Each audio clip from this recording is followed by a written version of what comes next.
सुनि सेवक दुख दीन दयाला, हर की उठी द्वय भुजा विशाला।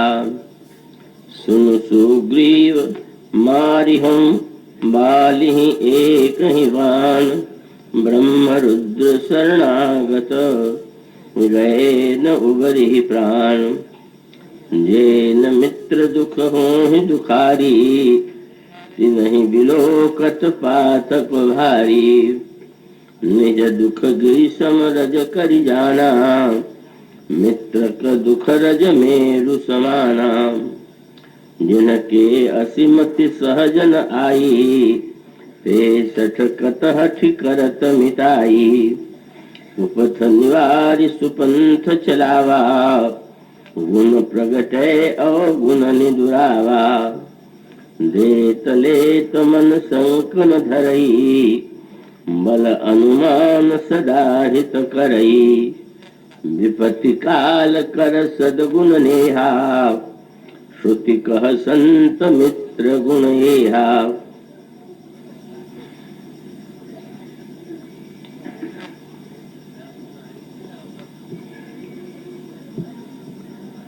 भगवत कथा रसिक महानुभावों, भक्तिमती देवियों, उस पंक्ति में जिसमें परम पतिव्रता अनुसुईया ने जनक नंदिनी सीता को और जनक नंदिनी सीता को माध्यम बना करके जो उपदेश दिया, उसमें उन्होंने ये कहा कि धैर्य, धर्म, मित्र और नारी, इन चारों की परीक्षा तो आपत्तिकाल में ही होती है। धैर्य और धर्म के संबंध की बात पिछले दिनों चलती रही है। कल मित्र के संदर्भ में, मित्रता के संबंध में जो मानस में विचार प्रस्तुत किया गया है, और यहाँ भी भगवान राम ने वही वाक्य दोहराया है। प्रभु भी यही कहते हैं कि सुग्रीव विपत्ति काल कर सद्गुण नेहा, श्रुति कह संत मित्र गुणया। मित्र वस्तुतः मित्रता की परीक्षा तो विपत्ति के समय ही होती है, और संत और सच्चे मित्र को छोड़ करके विपत्ति काल में अन्य कोई साथ नहीं देता। तो आजकल 2 दिन है, मित्र और नारी, इन 2 संदर्भों में, 2 के संबंध में कुछ बातें आपके सामने रखने की चेष्टा की जाएगी। आशा है आप पूरी एकाग्रता और शांति से उसे सुनेंगे। भगवान श्री राम ने मैत्री धर्म की व्याख्या जिन शब्दों में की है, वही आपके सामने अभी इन पंक्तियों के रूप में पढ़ा गया। और सचमुच यूं कह सकते हैं कि मैत्री धर्म की ऐसी पूर्ण समग्र व्याख्या, समग्र उसका जो विश्लेषण है, वह अन्यत्र दुर्लभ। भगवान श्री राम ने जो मुख्य सूत्र दिए, और उस सूत्रों में जो कुछ ऐसी बातें कही कि जो साधारणतया हमारी मान्यता, प्रचलित धारणाओं से कुछ अलग भी होती है। जैसे भगवान श्री राम जब मैत्री धर्म का वर्णन करते हैं, तो प्रभु ने यह कहा कि मित्र वह है जो न देने में संकोच करे और न लेने में करे। तो देने की महिमा बहुत गाई जाती है, देना बहुत महत्वपूर्ण है, और व्यक्ति को देना ही चाहिए, ये धारणा प्रचलित है। और ऐसा माना जाता है कि मांगना बड़ा एक न्यून है या निषिद्ध है। पर भगवान श्री राम जब यह कहते हैं कि सच्चा मित्र वह है कि जो देने और लेने दोनों में ही संकोच का अनुभव नहीं करता, तो इसके पीछे भगवान श्री राम का तात्पर्य क्या है? वस्तुतः मांगने के पीछे व्यक्ति में दैन्य की भावना होती है। व्यक्ति अपने आप में अभाव मानता है, और तब वह दूसरे से मांग लेता है। पर जो व्यक्ति अपने आप को स्वाभिमानी मानता है, या वो स्वाभिमान कहें कि उसे अभिमान कहें, उस व्यक्ति को यह लगता है कि वस्तुतः मांगना उचित नहीं है, हम तो केवल देंगे, लेंगे नहीं। तो न लेने में अभिमान है और लेने में दैन्य है। जो लेता है उसमें दैन्य आता है और जो नहीं लेता है उसमें अभिमान का उदय होता है। तो प्रभु का तात्पर्य यह है, ये दोनों ही जो वृत्तियां हैं, हम इतने श्रेष्ठ हैं कि हम किसी से क्यों मांगे, यह अभिमानी है। और इसी प्रकार से जो मांगते रहना है वह भी दैन्य है। तो सच्चे अर्थों में मित्रता समानता में होती है, और समानता में तब होती है कि जब व्यक्ति को हीनता और अभिमान दोनों ही वृत्तियों से मुक्ति उसे मिल चुकी है। आप भगवान कृष्ण के चरित्र में, भगवान राम के चरित्र में मैत्री धर्म के बड़े उत्कृष्ट दृष्टांत आपके सामने आते हैं। भगवान श्री राम ने जिन व्यक्तियों को अपने मित्र के रूप में स्वीकार किया, वो उनमें मुख्यतः तीन। एक तो वह निषाद जो श्रृंगवेरपुर में निवास करते और जिन्हें आज वक्त आया हम सब लोग निषाद राज की संज्ञा देते।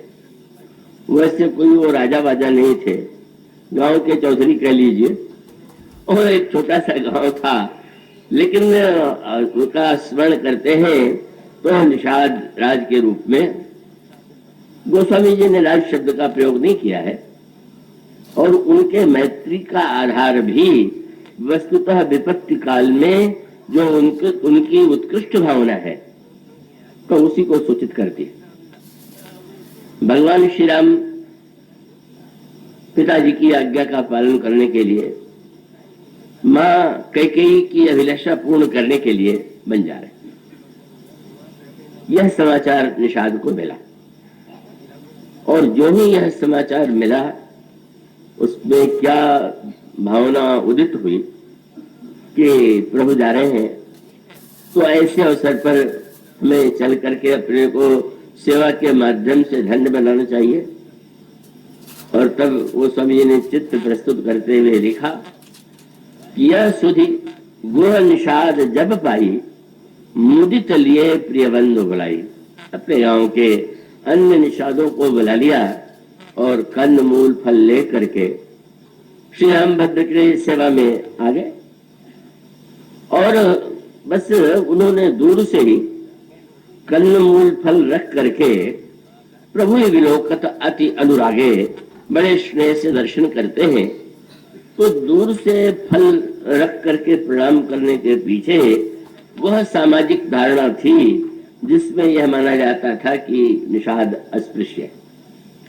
अब ये ऐसा कोई अतिरेक का वाक्य नहीं कहा जाना चाहिए कि अस्पृश्यता इस देश में पहले कभी नहीं थी।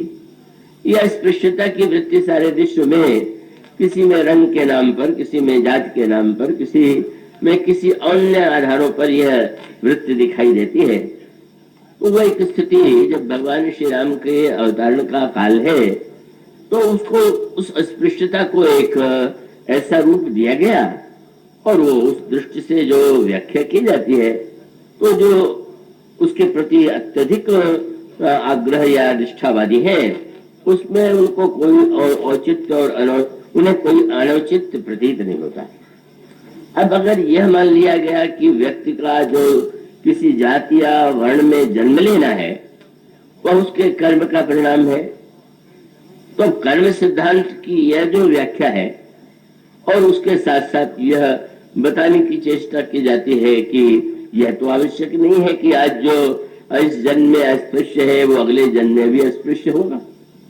हो सकता है कि अगर किसी विप्र का कर्म अपवित्र हो तो वह अगले जन्म में अस्पृश्य हो जाए, और जो अस्पृश्य कहा जाने वाला है वह का उस जन्म में संभवतः बड़े उच्च वर्ण में जन्म ले।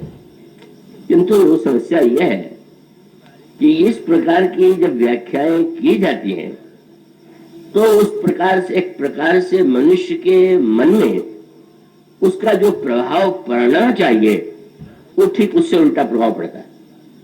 कर्म सिद्धांत के आधार पर यदि यह मान ले, एक व्यक्ति मान लीजिए कोई कुपथ्य उसने किया और कुपथ्य करने के बाद रोगी हुआ, तो अगर हम ये कहें कि उस अपने कर्म का फल वो भोग रहा है इसलिए उसकी कोई सहायता नहीं की जानी चाहिए, ऐसे भी मतों का वर्णन आता है। प्रश्न यह है कि व्यक्ति के जीवन में जब स्वयं कष्ट आता है तो क्या उसे वो अपने कर्म का परिणाम मान करके औषधि नहीं लेता, क्या उसको मिटाने की चेष्टा नहीं करता? और इसका अर्थ यह है कि ऐसी व्याख्या, जिस व्याख्या को तार्किक का रूप तो दिया जा सकता है, पर तार्किक रूप देने के बाद भी वस्तुतः व्यक्ति उसका मनमाना एक अर्थ लेकर के, अगर किसी व्यक्ति ने मान लिया कि मैं उच्च वर्ण में मेरा जन्म हुआ है तो मैं श्रेष्ठ हूं, और अगर किसी का निम्न वर्ण में कहा जाने वाले वर्ण में जन्म हुआ है तो हमारी अपेक्षा न्यून है या उसने पाप कर्म किया है, तो इसका परिणाम तो ये कहीं हो सकता है। और यह है कि अपने को श्रेष्ठ कर्म से युक्त मानने वाला अभिमानी हो जाए और वो इस सिद्धांत के नाम पर वो दूसरों को हमेशा हीन और तुच्छ सिद्ध करने की चेष्टा करे। तो ये कर्म सिद्धांत की इस प्रकार की व्याख्या की तो गई है, पर उस व्याख्या को सही अर्थों में शायद ही कोई व्यक्ति लेता हो। उस व्याख्या के द्वारा व्यक्ति अपने अभिमान का ही पोषण करता हुआ दिखाई देता है। इसलिए इसको मानो श्री रामचरितमानस में, या जिसे भगवान राम का राज्य कहते हैं, का उसकी विलक्षणता क्या है? वैसे भगवान राम के वाक्यों में सर्वदा बड़ी विनम्र भाषा रहती है, लेकिन भगवान राम के चरित्र के द्वारा समाज में जितनी बड़ी क्रांति उस समय हुई वह तो एक बहुत ही असंभव सा कार्य था जो प्रभु ने अपने चरित्र के द्वारा संपन्न किया।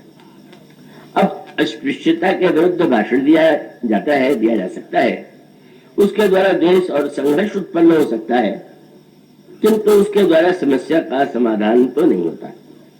भगवान राम के समाधान की शैली और उसका अभिप्राय कि जब भी कभी मैंने ऐसे भाषण सुने या कभी ये बात सामने आई तो लगता है कि कभी कभी जो अच्छे भले लोग हैं वे भी किस सीमा तक आग्रही हो जाते।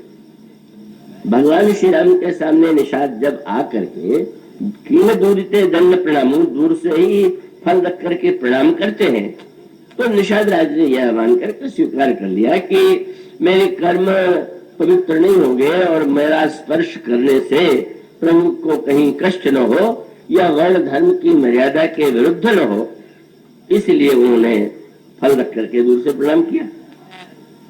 अब स्वाभाविक है जो अतिशय आग्रही होते हैं, एक बड़े विद्वान बड़े उत्कृष्ट व्यक्ति माने जाते रहे, भगवान श्री राम के सामने जब फल रखा गया तो एक बड़ा विचित्र विरोधाभास है। फल लाने वाला अस्पृश्य है और फल अस्पृश्य नहीं। फल लेने में आपको कोई संकोच नहीं होगा, फल पवित्र रहेगा, पर फल जो तोड़ के लाया है वो अपवित्र है। भगवान श्री राम ने क्या किया? जिस समय दूर से प्रणाम किया भगवान राम ने निषाद को पास में बुला करके और सहज स्नेह विवश रघुराई पूछे कुशल निकट बैठा। उन्होंने स्पर्श की बात तो क्या है, बड़े प्यार से उनको अपने पास में बैठा लिया और प्रभु ने संबोधन देते हुए कहा कि मित्र आप प्रसन्न तो हैं। तो भगवान राम कुछ तर्क भाषण नहीं देते, पर अपने चरित्र के द्वारा उन्होंने वो कार्य करके दिखा दिया। यद्यपि मैं जानता हूं कि ऐसे भी व्याख्याकार हुए, एक बड़े उत्कृष्ट व्याख्याकार थे, जब उनसे कहा गया कि भगवान राम ने तो निषाद को पास में बैठा लिया, हृदय से लगा लिया, तो क्या ये शास्त्र के विरुद्ध नहीं है? तो उन्होंने युक्ति ढूंढ करके यही कहा कि क्या बात है, ठीक है हृदय से लगा लिया होगा, स्पर्श किया होगा, पर बाद में नहा लिया होगा। और इसका अर्थ है कि श्री राम को नहलाए बिना उनको संतोष नहीं हो रहा था कि राम भी शुद्ध तब होंगे, शास्त्र की मर्यादा का पालन तब होगा जब उनको छूने के बाद वो नहाए। तो ये जो अतिशय आग्रह है इस प्रकार का, कई तार्किक रूप में कहना किसी के लिए संभव हो सकता है, पर समाज में तो इसका अतिशय बुरा प्रभाव पड़ता है और पड़ता दिखाई देता है। भगवान श्री राम जब एक सबसे अस्पृश्य जास छाछ ले ये सींचा, ऐसा तक माना जाता था। जब प्रभु ने उसे बांस में बैठाया तो गोस्वामी जी ने शब्द बड़ा सुंदर दिया कि धर्म की वह व्याख्या मत कीजिए जो आपके अंतःकरण में अभिमान और दूसरों के हृदय में द्वेष की सृष्टि करे। तर्क करना, व्याख्या करना और बात है, पर परिणाम देखना चाहिए कि उसका परिणाम क्या हो रहा है और इसका परिमार्जन क्या है। इसका परिमार्जन केवल शब्द या वर्णाश्रम धर्म के समर्थन में ही नहीं है, जिसको गोस्वामी जी ने कहा कि श्री राम जो है उन्होंने अपने संबंध के लिए एक नया मार्ग चुन लिया। नया मार्ग माने कहा जाता है कि वल्लभाचार्य जी महाराज को अकबर ने आमंत्रित किया, पर लगा कि एकांत में मिलन हो और बाहर से आवेंगे तो चारों ओर समाचार फैल जाएगा। तो किले के पीछे जो एक दरवाजा था, तो उस दरवाजे से नाव आकर के वल्लभाचार्य जी महाराज उतरे और जब वार्तालाप चल रहा था तो अकबर ने प्रश्न किया कि ईश्वर को पाने का क्या मार्ग है। तो उनका दो मार्ग है। एक मार्ग यह है कि तुम राजा हो और मैं तुमसे मिलने की इच्छा करता, प्रयत्न करता, तो मंत्रियों के मन में, मंत्रियों से मुझे अनुरोध करना पड़ता, चेष्टा करनी पड़ती कि मैं तुम्हारे पास कैसे पहुंचूं। पर जब तुम्हारे मन में मुझसे मिलने की इच्छा हुई तो तुमने चोर दरवाजे से मुझे बुला लिया। इसी प्रकार से ईश्वर से मिलने की जब इच्छा होती है तो साधन पथ से आना पड़ता है, पर ईश्वर जब स्वयं मिलना चाहता है तो कृपा मार्ग से स्वयं बुला लेता है। रामायण में भी प्रसंग आता है ना कि जिस समय लक्ष्मण जी महाराज को शक्ति लगी और आदेश दिया गया हनुमान जी को कि जा करके लंका के वैद्यराज को बुला करके ले आओ, जब हनुमान जी वहां गए तो सुखेर वैद्य गहरी नींद में सो रहे थे। और जब वे सो रहे थे तो उपाय तो हो सकता था कि हनुमान जी वैद्यराज को जगाते और ये कहते कि आपको श्री राम ने स्मरण किया। तो नीति के विरुद्ध भी हो सकता था कि वैद्य कह सकता कि मैं क्यों जाऊं, मैं कैसे अपने राजा को छोड़ करके शत्रु के शिविर में जाऊं। पर उसके पीछे जो अंतरंग रहस्य दूसरा है। श्री हनुमान जी प्रभु से मिलाने की कला में अद्वितीय। जितने लोगों को हनुमान जी ने प्रभु से मिलाया वैसा अन्य कोई आपको पात्र ढूंढने पर भी नहीं मिलेगा। पहले भी मिलाते रहते थे, अब भी मिलाते रहते हैं, हनुमान जी का कार्य है। और उनकी विलक्षणता वही है कि सर्वत्र जो है वो स्वार्थ और परमार्थ का सामंजस्य करते हैं। हनुमान चालीसा में आप पाठ करते हैं, जहाँ कहा गया हनुमान जी की वंदना करते हुए कि आप कितने उदार हैं कि तुम उपकार सुग्रीवन कीना, राज मिलाए राजपद्य, राम मिलाए राजपद्य। राम भी मिल गए और राज्य भी मिल गया, ऐसा तो आप ही कर सकते।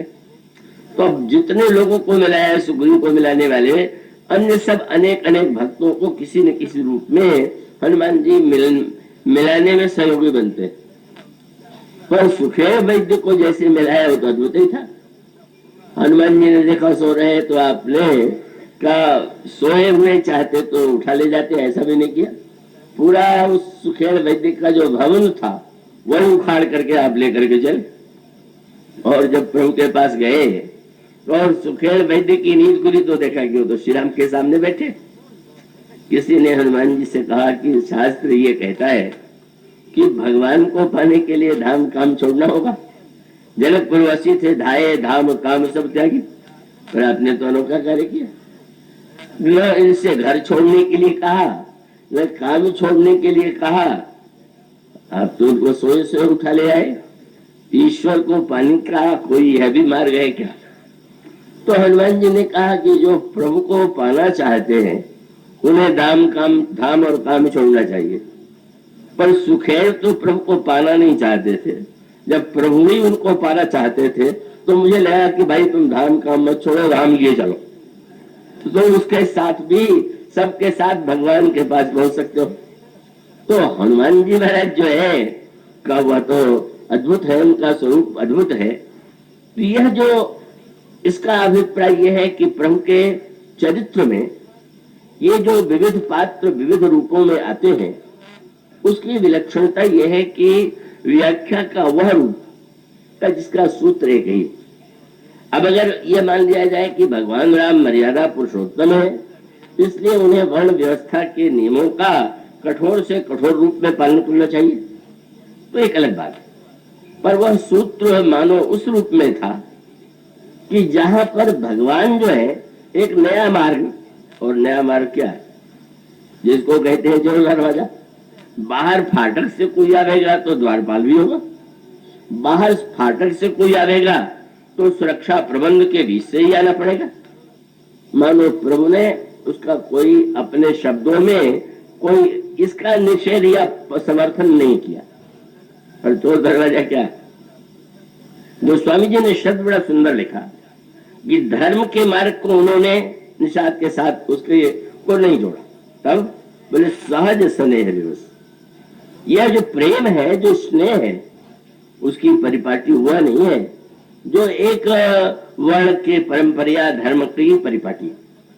और इसलिए जब भगवान श्री राम शबरी जी यह कहती हैं कि प्रभु मैं किन शब्दों में आपकी स्तुति करूं, मैं तो बड़ी छोटी जाति की हूं, अधम जाति की हूं। अब आजकल तो यही विवाद हो जाता है कि शबरी जी तो ब्राह्मण थे। मानो ब्राह्मण बनाए बिना ब्राह्मणों को संतोष नहीं होता। माने ये क्या ठेका ले लिया है ब्राह्मणों ने क्या कि भगवान उन्हीं को मिलेंगे, शबरी को मिलेंगे तो शबरी को भी ब्राह्मण ही होना पड़ेगा। उन्होंने तो यही कहा कि प्रभु अधम ते अधम अधम अति नारी तिनमह मैं मति मंद अघारी, वो सब जातिहीन अग जन्म मही। बार बार गोस्वामी जी कहते हैं वो निम्न जाति की है, निम्न वर्ण की है। मानो शबरी के प्रसंग को स्वीकार करना लगता है कि अरे ये तो बड़ा गड़बड़ हो जाएगा, और अगर कहीं उसमें जूठा फल जुड़ गया तब तो फिर मर्यादा ही रसातल में चली जाएगी। लेकिन गोस्वामी जी एक बड़ा सुंदर सूत्र देते हैं। शबरी ने जब यह कहा, और रामायण की एक बड़ी विलक्षण शैली है, भगवान श्री राम जब कबंध से उसको धर्म का उपदेश देते, कबंध को उन्होंने धर्म का उपदेश दिया और वर्ण धर्म की महिमा का वर्णन किया। और जब शबरी ने भगवान से कहा कि मैं तो एक निम्न जाति की नारी हूं, तो प्रभु ने कहा कि इससे मुझे क्या लेना देना। और तब प्रभु ने सबसे पहले जो नाम लिया जिसको वे महत्व नहीं देते, वो जाति शब्द का प्रयोग किया। उनका शबरी में 10 वस्तुओं को न महत्व देता हूं, न 10 के आधार पर मैं कोई नाता मानता। क्या बोले? जाति पाति, ब्राह्मणों में जो बड़े उच्च माने जाते हैं उनको पंक्ति पावन, वो और भी पवित्रता का शब्द जुड़ जाता है। भगवान कहते जाति पाति कुल, कितना ऊंचा कुल है, कितना धर्मात्मा। यहाँ तक प्रभु कहते कि मैं ये भी नहीं देखता कि यह व्यक्ति कितना धर्म परायण। धर्म शब्द का प्रयोग करने में भी उन्होंने संकोच नहीं किया। बोला जाति पाति कुल कहते, पर धर्म शब्द को तो उसका सम्मान तो रहने देते। पर भगवान कहते जाति पाति कुल धर्म बड़ाई धन बल परिजन गुण चतुराई। ये मेरी दृष्टि में क्या है? भगतहीन नर सोहे कैसा, बिनु जल वारिद देखे जैसा।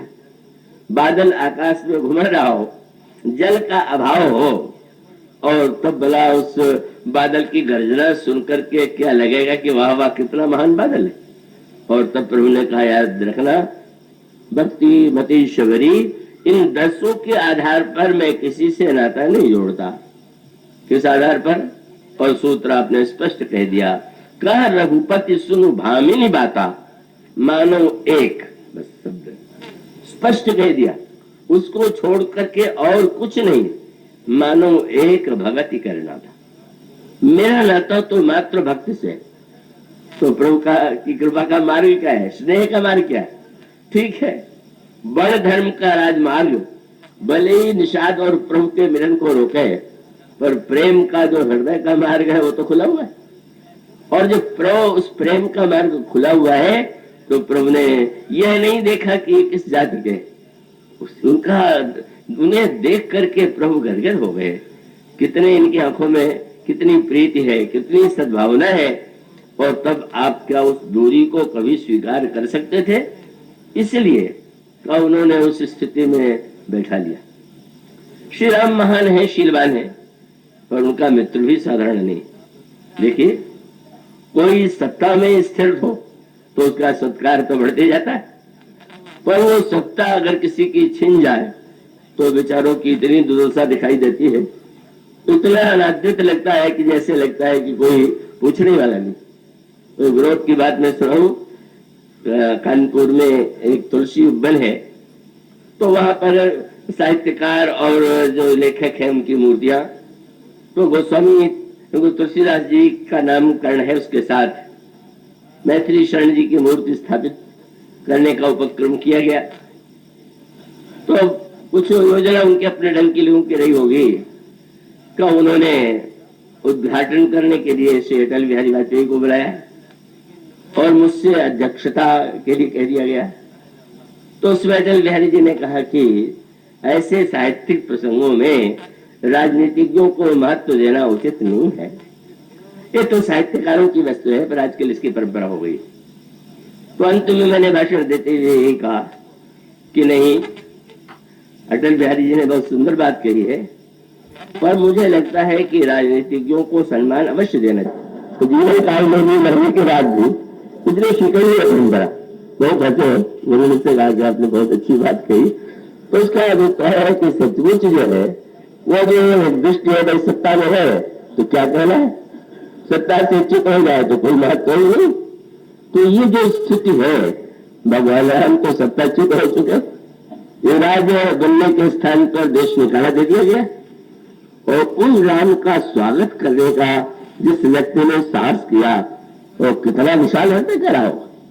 श्री राम विशाल हृदय के हैं, इसमें संदेह नहीं। तो निषाद का साहस देखिए, अपनत्व और प्रेम देखिए, और इतना ही नहीं कि वो कंदमूल फल से स्वागत किया, भगवान राम से निषाद राज ने अनुरोध किया, आप कृपा करके शब्द सुंदर सुना। वैसे तो कोई महल में भी रहे तो यही निमंत्रण में कहता है मेरी कुटिया में पधारिए, पर कोई कुटिया में रहने वाला कहे मेरे महल में पधारिए, तो ये तो गाँव वाला था, भगवान से कह सकता था कि मेरा छोटा सा गाँव है, चलिए। उसने कहा कि कृपा करिए पूर्ण धारिए, अपने छोटे से गाँव को उसने पूर्ण कहा। आज भी इस परंपरा का बदलाव किया जाता है, उसको आज भी श्रीनगर ही कहा जाता है। तो गाँव तो गाँव है, पुर तो बहुत बड़े जो स्थान है उनको कोई संज्ञा दी जाती, कितने स्नेह नहीं गाँव है, और बोलने में सावधानी कितनी। अगर प्रभु पूछ दे कि अच्छा तुम तो मेरे मित्र हो, भगवान ने सखा कर करके पुकारा था, तो शायद तुमने सोचा होगा कि संकट के समय राम के पास रहने का स्थान नहीं है, तो तुम अपने घर चल करके रहने का निमंत्रण दे रहे हो।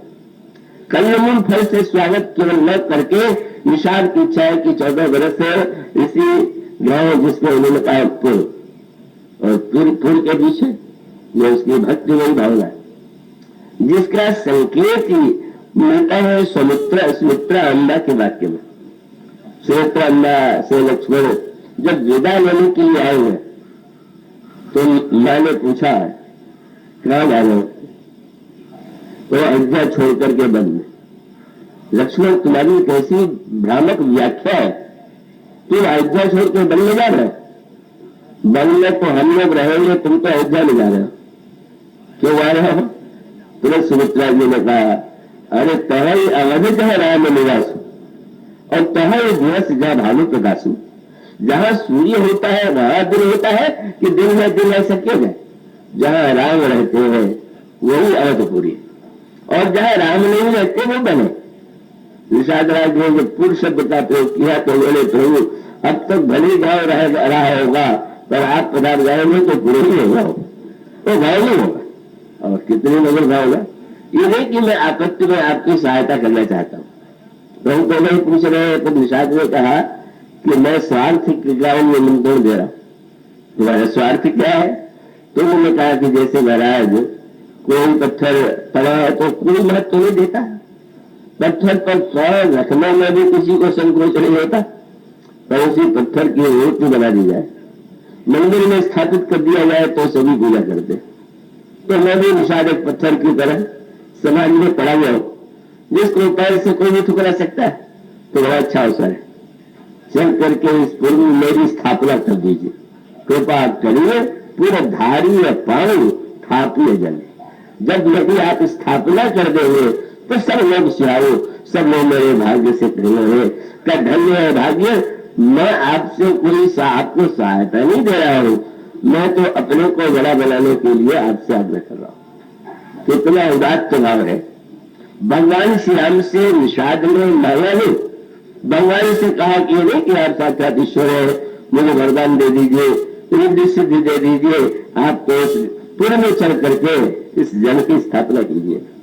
भगवान श्री राम गदगद हो गए और भगवान राम ने कहा वो सत्य, सब सखा सुजाना, हे सखा, हे सुजान, बड़े सुजान हो तुम, तुम्हारा हृदय तुम्हारी भावना कितनी उदात्त है, पर मैं क्या करूं, मोह दीन पितु आए सुहाना। पिताजी ने मुझे आदेश दिया है कि मैं केवल वन में निवास करूंगा, इसलिए मुझसे आग्रह न करो। यह जो एक मैत्री का दीर्घ भाव, जिसका सत्ता से संपत्ति से कोई संबंध नहीं, और केवल इसी समय नहीं, आप उस स्थिति का जिसको भगवान कहते हैं विपत्ति काल कर सदगुण लेहा, जिसको अनुसुईया जी ने कहा कि बस दीर्घ धर्म मित्र अनुहारी आपत्काल पर रखिए चाली। तो निषाद राज को एक दिन समाचार मिला, श्री भरत चित्रकूट की ओर जा रहे हैं और जा रहे हैं सेना लेकर।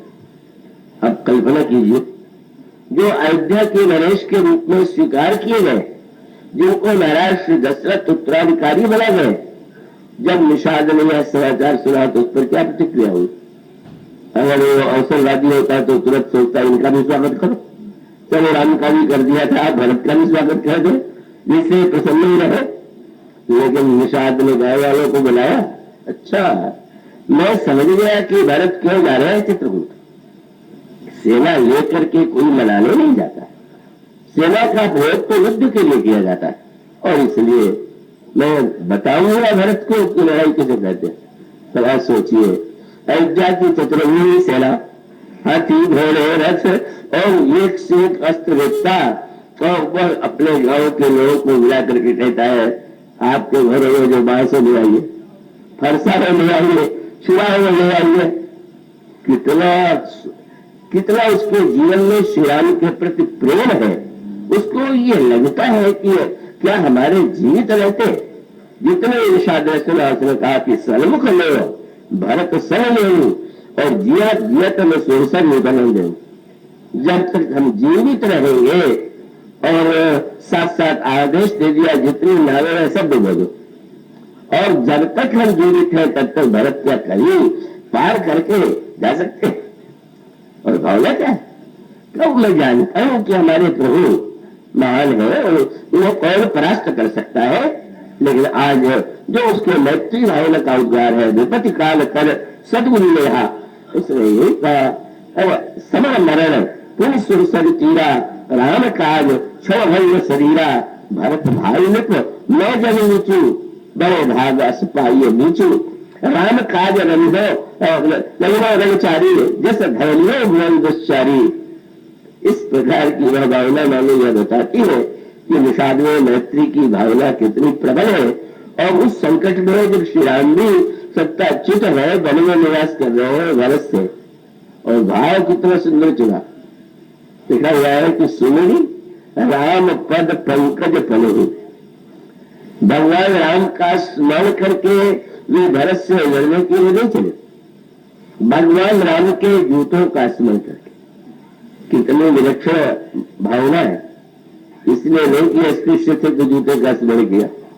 अगर कोई निषाद से पूछे कि क्या आपको ये विश्वास है कि भरत से युद्ध करके आप जीत सकते हैं, क्या आप मारे नहीं जाएंगे, और तो उसका संकेत मानो यह है कि जूता तो मरे हुए पशु के कारण बनता है, लेकिन वो मरे हुए पशु का होने पर भी जिसके चरणों में जाता है उसको कांटों से बचाता है। तो हम मर करके ही प्रभु के ऊपर आने वाले जो कंटक है उनसे उनको बचाने की चेष्टा करेंगे। और भावना क्या है, आपने इतिहास में पढ़ा होगा कि सिकंदर जब भारत में विजय के लिए विजय के लिए निकला और भारत में विजय के लिए आया, तो पौरव नरेश से युद्ध होने के बाद वो लौट गया। पौरव नरेश को उसने परास्त कर दिया, पर आगे उसने और उसकी सेना ने कहा आगे नहीं बढ़ेंगे। क्यों? उनको यह लगा कि एक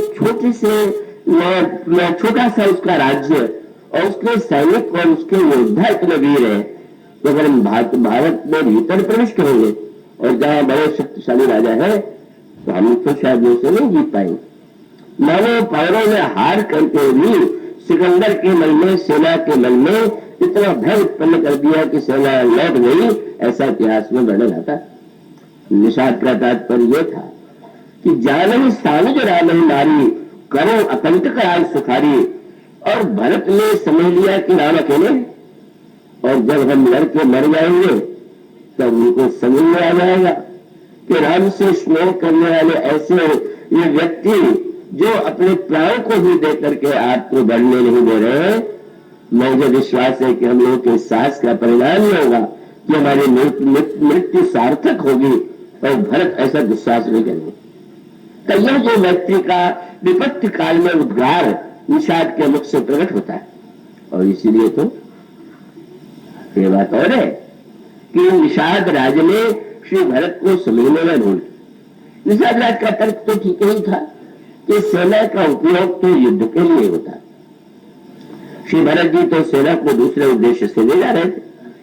उनका यह आग्रह था कि प्रभु का राज्याभिषेक अयोध्या में नहीं होगा। बड़े देव मुनि राम राजू, हम लोग सिंहासन छत्र चमर सारे राज्य के अंग उपकरण लेकर के चलेंगे और गुरुदेव जो है वन में ही श्री प्रभु राम का अभिषेक करेंगे। तो श्री भरत की भावना का तो कहने क्या, उनका तात्पर्य था कि यह तो धृष्टता की पराकाष्ठा है कि हम लोग प्रभु से जाकर के ये कहें कि आप सिंहासन पर बैठने के लिए अयोध्या चलिए। संसार में व्यक्ति स्वयं छोटा होता है, सिंहासन और पद पाके बड़ा हो जाता है। श्री भरत का तात्पर्य यह था, हमारे प्रभु तो इतने बड़े हैं कि उनके लिए तो सिंहासन का कोई अर्थ ही नहीं, इसलिए हम कभी प्रभु से नहीं कहेंगे कि लौट चलिए सिंहासन पर बैठने के लिए। हाँ, और अयोध्या के राज सिंहासन को धन्य होना है तो उसी को ले चले प्रभु के पास, प्रभु के पास सिंहासन चले और हम लोग प्रार्थना करें कि आप इसको धन्य कर दें, इसको छोटे से बड़ा बना दें, और राजा जब सिंहासन पर अभिषेक होता है तो सेना के द्वारा उसके प्रति विश्वास और नमन करने की प्रक्रिया है, इसलिए सेना लेकर के जा रहे। पर यह प्रक्रिया तो अभी तक इतिहास में कभी हुई नहीं थी, केवल भरत जी के द्वारा पहली बार की गई, और इसलिए निषाद के अंतःकरण में डालना है।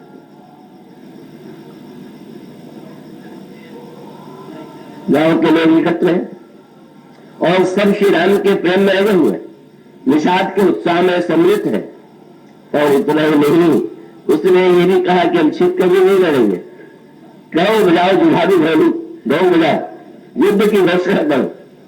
जब ये छोटी सी सेना के लिए या गांव के 150 लोगों की एक वाहिनी जो भावना और स्फूर्ति से भरी हुई जब चलने लगी तो अचानक छींक हो गई। इतना था तो छींक गई बाहर। जब छींक हुई तो किसी वृद्ध व्यक्ति ने कहा कि भरत मिलन होनी है राम, भरत जी से मिलन होने वाला है, युद्ध नहीं होगा। निषाद राज बड़े सावधान है और उनको लगा कि शायद उत्साह के अतिरेक में हम भरत को भूल समझ तो नहीं बैठे, भरत को निर्णय मान लिया। प्रफुल्ल गुण कहे नीक का बूढ़ा सहसा करी पछताओ विमूढ़ा। ये वृद्ध है और वृद्ध लोग को अनुभव से कहते हैं, इसलिए हमें पहले भरत को समझना चाहिए।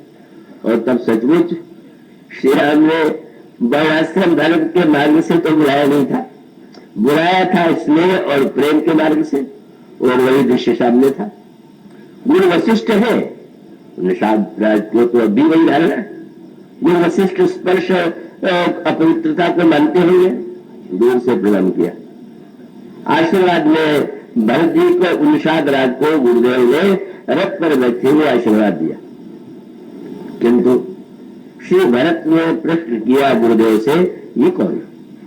तो आपने यही कहा ये राम के सखा है। ये कहने में संकोच नहीं किया, कि भाई वो जाति के तो निषाद है और इनका नाम वो है, पर ये राम के मित्र है। और तब श्री भरत राम सखा, किसी ने बाद में कहा कि शास्त्र की मर्यादा ये है कि छोटा जो है वो बड़े को देख करके सवारी छोड़ता है, और आप अयोध्या के चक्रवर्ती सम्राट और आप मेघ निषाद को देख करके अवश्य कूदे। उन्होंने कहा नहीं, मैंने तो मर्यादा का सही पालन किया। उन्हें छोटे को चाहिए कि वो बड़े देखो देख करके रथ से सवारी छोड़ दे। तो मैं तो प्रभु का एक छोटा भाई और ये प्रभु के मित्र है, तो हमारा पद तो छोटा ही है।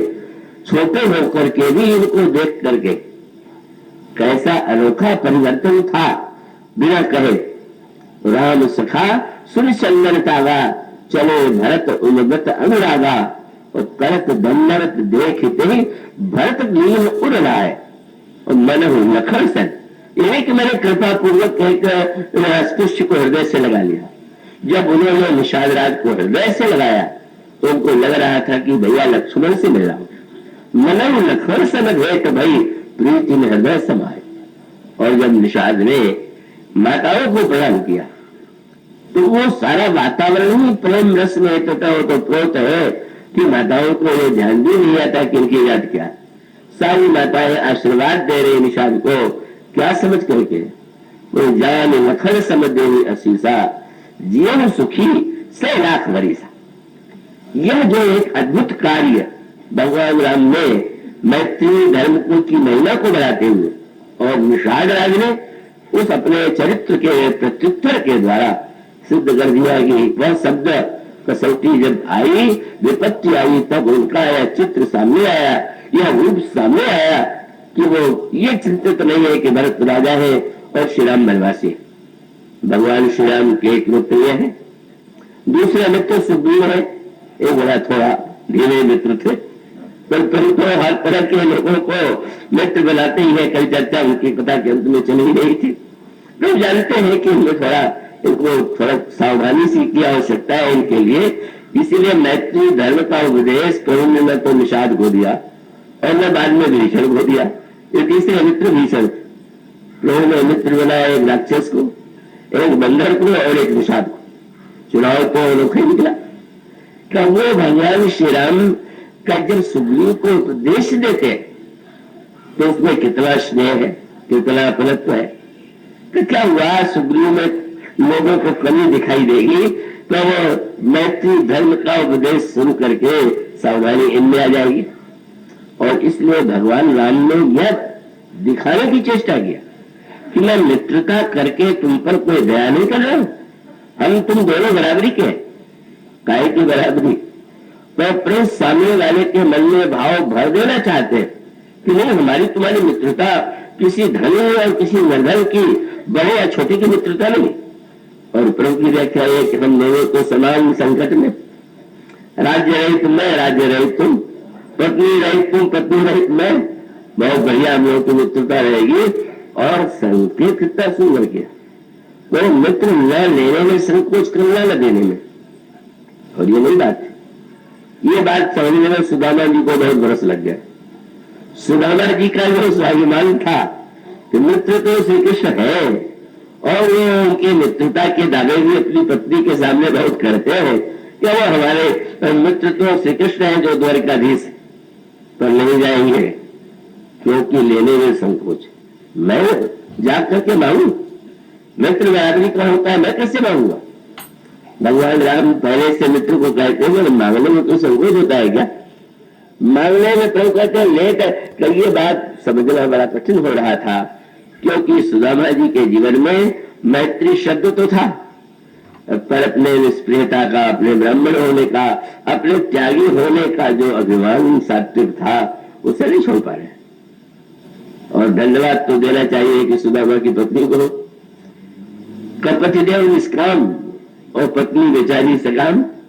और सकाम तो इसलिए कि उसको कष्ट तो उसको साथ साथ भोग नहीं। जब कोई व्यक्ति भिक्षा मांग करके ले आवे और भिक्षा के द्वारा जीवन यापन हो रहा हो, बच्चों को कितना कष्ट हो रहा है, तब भी ये अपने स्वाभिमान का नाम लिए हुए अकड़े हैं, मैं नहीं जाता। और तब पत्नी ने बार बार ये कहा कि तब आप ये कहना छोड़ दीजिए कि मेरे मित्र श्री कृष्ण द्वारकाधीश, बोले इससे आपका गौरव नहीं बढ़ता, उनका गौरव कम होता है।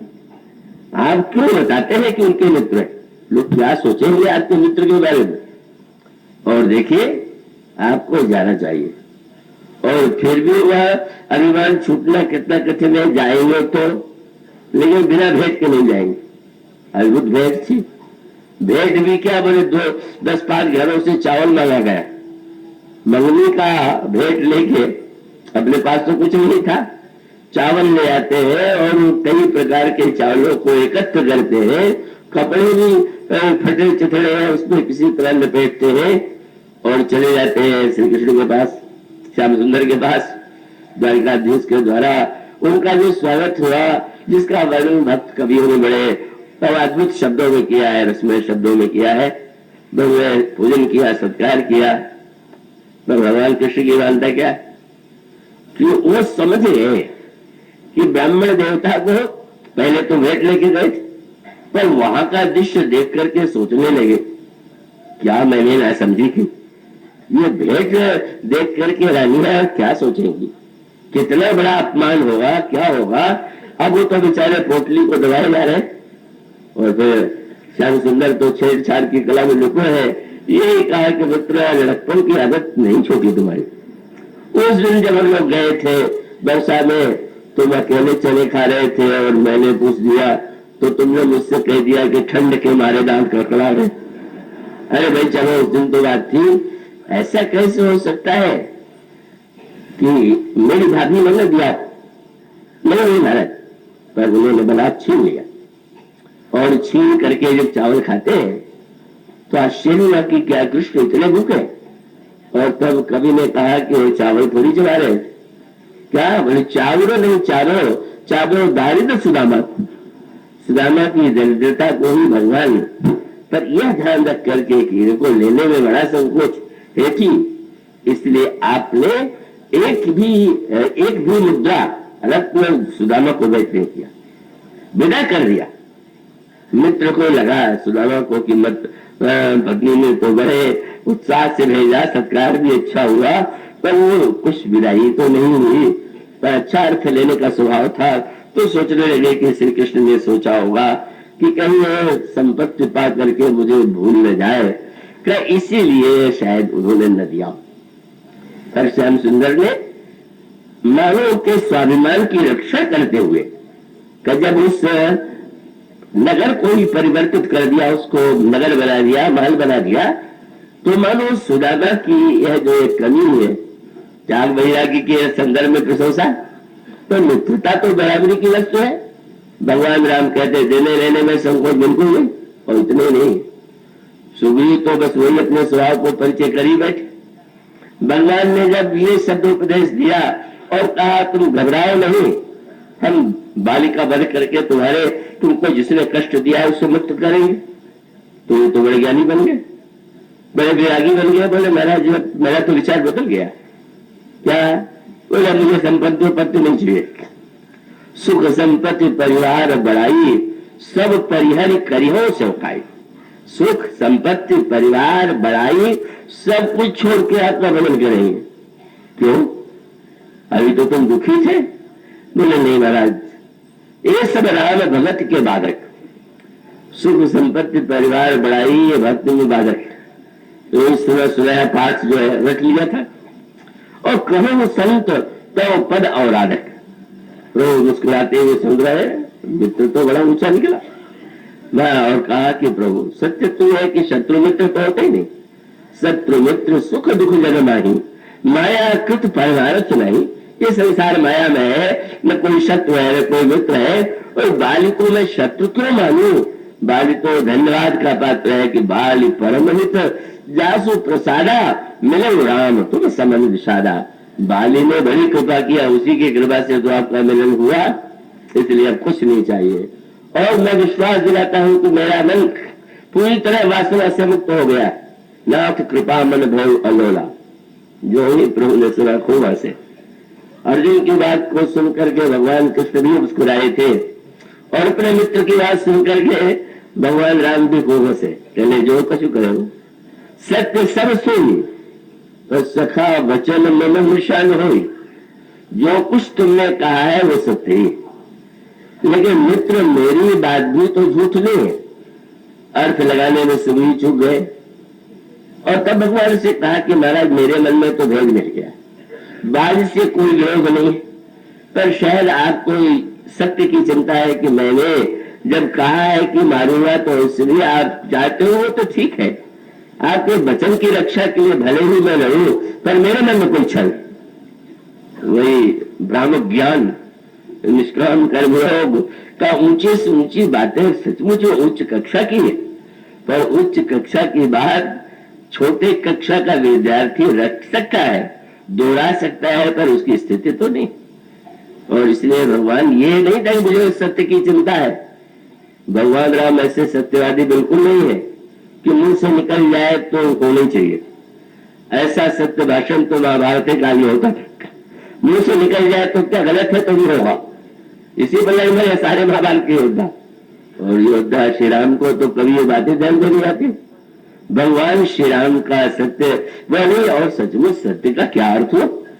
एक डॉक्टर किसी रोगी से यदि ये कहे कि भाई तुम्हारे फोड़े का ऑपरेशन मैं 2 दिन बाद करूंगा, फोड़ा फूट गया ठीक हो गया, डॉक्टर देख करके यदि कहे कि फोड़ा तो फूट गया ठीक हो गया, पर सत्य की रक्षा के लिए मुझे ऑपरेशन करना होगा, तो आप क्या डॉक्टर को बड़ा बंधन ही मानेंगे?